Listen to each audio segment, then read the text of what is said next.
Apa itu restitusi? Restitusi adalah proses menciptakan kondisi bagi murid untuk memperbaiki kesalahan mereka sehingga mereka bisa kembali pada kelompok mereka dengan karakter yang lebih kuat. Restitusi juga merupakan proses kolaboratif yang mengajarkan murid untuk mencari solusi untuk masalah mereka dan membantu mereka atau murid berpikir tentang orang seperti apa yang mereka inginkan tujuan mulia dan bagaimana mereka harus memperlakukan orang lain. Mungkin itu restitusi ya Bu ya. Kalau untuk ciri-cirinya yaitu ada 9 ciri, yaitu satu, belajar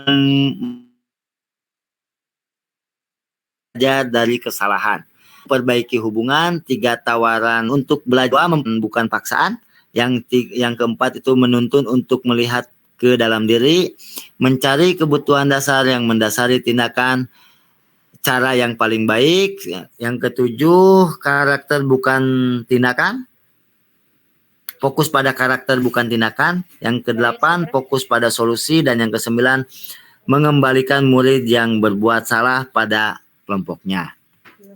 Mungkin kalau restitusi itu, nah ini perbedaan restitusi, perbedaan hukuman, konsekuensi, penghargaan, dan restitusi. Untuk perbedaannya yaitu contoh kasus murid tidak mengerjakan PR. Kalau disebut hukuman yaitu guru menghukum murid dengan membersihkan WC, hormat yang bendera, guru marah dan murid akan merasa takut. Kalau kalau konsekuensi, guru memberikan konsekuensi mengerjakan PR 2 kali lipat atau nanti saat istirahat. Guru tegas dan siswa menghormati peraturannya. Kalau penghargaan itu guru memberikan hadiah saat murid mengerjakan PR, tetapi itu akan berdampak akan mengurangi motivasi intrinsik murid dan merusak hubungan. Yang keempat itu restitusi, guru menanyakan keyakinan kelas, yaitu keyakinan murid dan membantu murid untuk menyelesaikan dan memperbaiki. Guru terbuka dan murid menghormati dirinya dan orang lain. Mungkin itu perbedaan antara hukuman, konsekuensi, penghargaan, dan restitusi. Untuk keyakinan kelas, tadi dibahas di restitusi itu keyakinan kelas. Nah, saya akan mencoba menjelaskan keyakinan kelas, mengapa tidak peraturan saja. Itu kan keyakinan kelas. Apa itu keyakinan kelas? Keyakinan kelas merupakan nilai universal yang disepakati tanpa ada paksaan dan diyakini bersama berasal dari penyatuan pikiran untuk menjadi nilai-nilai kebaikan dan dilaksanakan oleh seluruh warga kelas. Keyakinan kelas menjadi tujuan dan fondasi dalam memecahkan permasalahan yang terjadi di dalam kelas. Nah, mungkin itu sedikit tentang keyakinan kelas. Mengapa tidak peraturan saja? Mengapa harus keyakinan kelas? Nah, pertanyaan seperti itu. Mengapa kita memiliki peraturan harus menggunakan helm bila mengendarai kendaraan roda 2? Mengapa kita memiliki peraturan 3M menggunakan masker, mencuci tangan, dan menjaga jarak 1,5 meter? Mengapa kita memiliki peraturan harus datang tepat waktu pada saat mengikuti pelatihan? Untuk mendukung motivasi intrinsik, kembali ke nilai-nilai keyakinan lebih menggerakkan seseorang dibandingkan mengikuti serangkaian peraturan-peraturan. Nah, perbedaan keyakinan peraturan itu menurut saya, kalau peraturan itu dibuatnya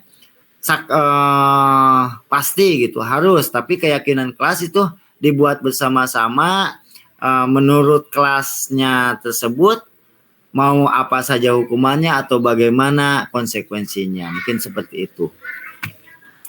Keyakinan kelas dan peraturannya.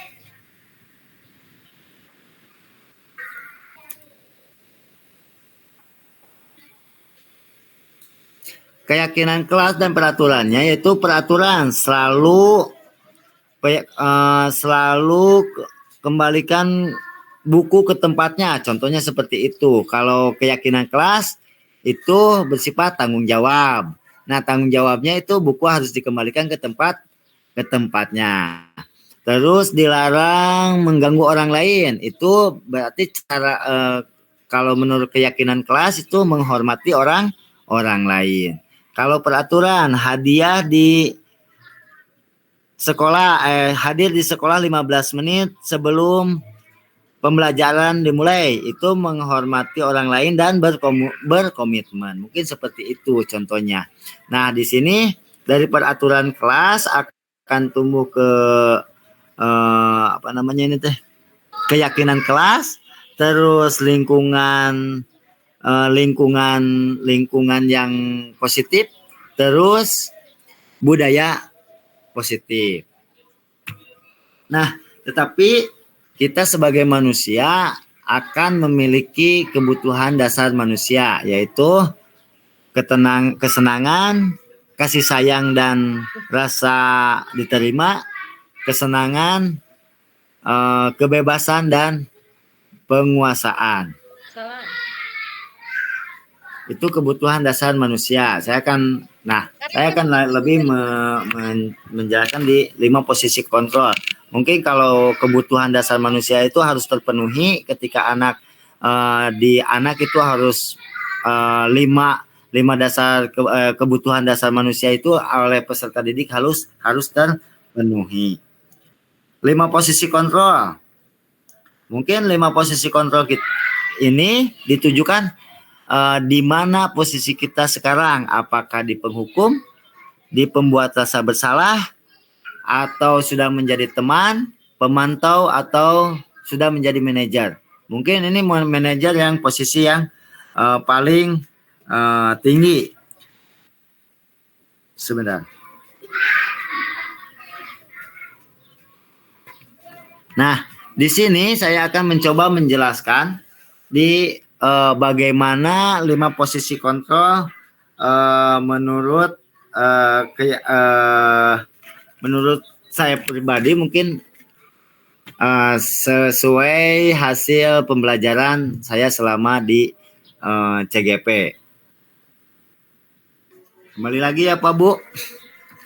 5 posisi kontrol itu ada sebagai penghukum, sebagai pembuat rasa salah, teman, pemantau, atau manajer. Nah, di mana posisi kita sekarang? Kalau penghukum, orang-orang yang berada di posisi penghukum bisa menggunakan hukum fisik ataupun verbal yang dapat menekan orang-orang bawahnya. Kalimat pertama yang menunjukkan posisi penghukum, selain itu juga bisa kalimat Pak, kamu selalu saja telat, atau peraturan yang sekarang. Nah, ciri lainnya adalah penggunaan intonasi yang suara yang tinggi serta bahasa tubuh seperti menunjuk-nunjuk anak. Bagi orang dalam posisi kontrol, hanya ada 1 cara yang efektif agar pembelajaran bisa berhasil. Caranya sendiri, hal ini bisa berbahaya, bisa jadi anak malah kamu mendendam atau bersifat lebih agresif. Nah, untuk pembuat rasa salah, mungkin meski pada posisi ini suatu guru akan lebih lembut, namun melalui kata-katanya guru tersebut mampu membuat orang lain merasa tidak nyaman, merasa bersalah, atau bahkan rendah diri. Kalimat nomor 2 merupakan contoh yang diucapkan orang dalam posisi pembuat merasa bersalah. Contohnya yaitu kalimat seperti ibu sangat kecewa padamu, atau harus berapa kali Bapak katakan. Dengan menggunakan posisi ini, maka murid dapat merasa tidak berharga, menilai dan diri mereka buruk dan telah mengecewakan orang lain. Dampak ini lebih berbahaya dibanding murid yang bertemu dengan posisi penghukum, karena murid bisa memendam emosinya yang sewaktu-waktu dapat meledak dan tak terkontrol. Nah, yang ketiga itu di posisi sebagai teman.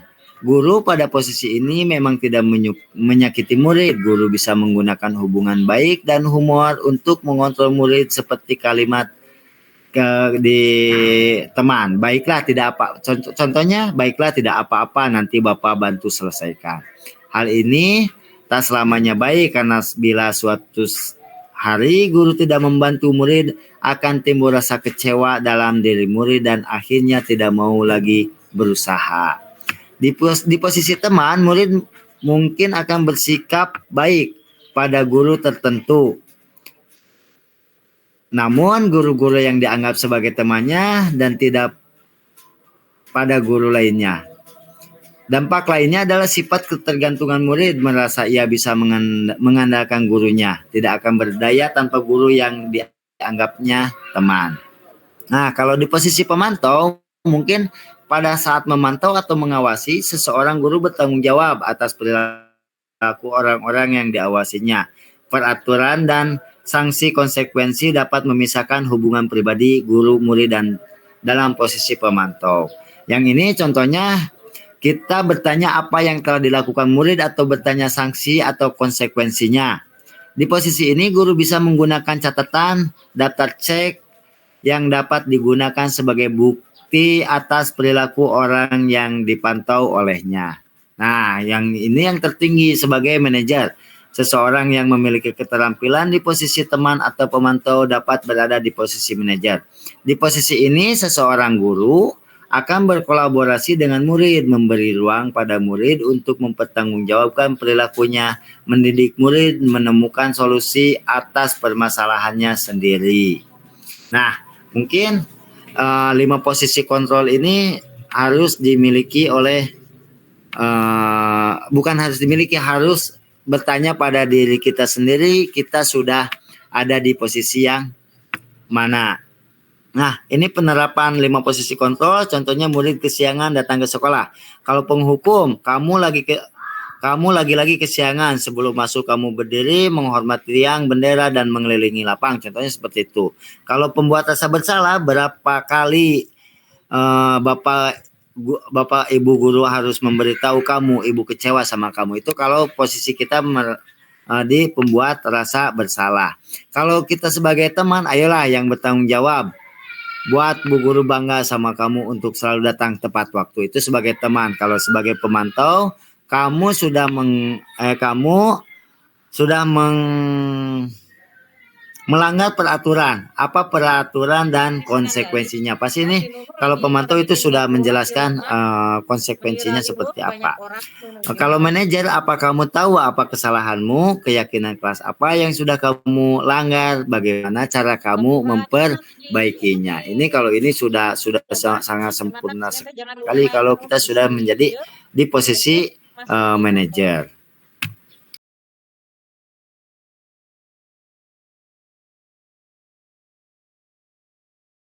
Dasarnya setiap tindakan manusia tujuannya adalah memenuhi basic apakah itu power, freedom, love, and belong. Guru berkata contohnya seperti ini, kamu bisa saja akan melakukan hal yang lebih buruk tapi kamu tidak melakukannya kan? Kamu pasti punya alasan mengapa melakukannya. Apa yang penting bagi kamu? Kamu boleh tetap berusaha menjaga sikap itu, tapi tambahkan sikap yang lain, yang baru. Maukah kamu belajar cara lain untuk mendapat yang kamu butuhkan tanpa harus memukul? Apakah kamu bisa melakukan dengan lebih baik besok lagi? Mungkin itu validasi kebutuhan.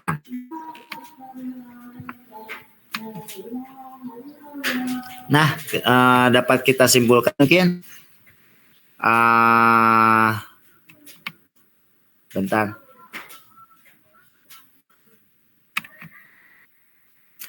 Dalam penerapan disiplin positif ini, hendaknya para pendidik bisa berkolaborasi, bekerja sama dalam komunitas praktisi sekolah untuk mewujudkan profil pelajar Pancasila serta mampu berefleksi dari setiap kegiatan yang dilakukan untuk perbaikan-perbaikan ke arah yang lebih baik. Mungkin semoga sesi ini bermanfaat dan dapat mewujudkan profil pelajar Pancasila dan merdeka belajar dalam pendidikan. Mungkin terima kasih. Mungkin Bapak Ibu presentasi dari saya dicukupkan sekian. Dikarenakan waktu juga sudah mepet ya Pak Bu. Terima kasih atas kehadirannya. Sama-sama, Pak.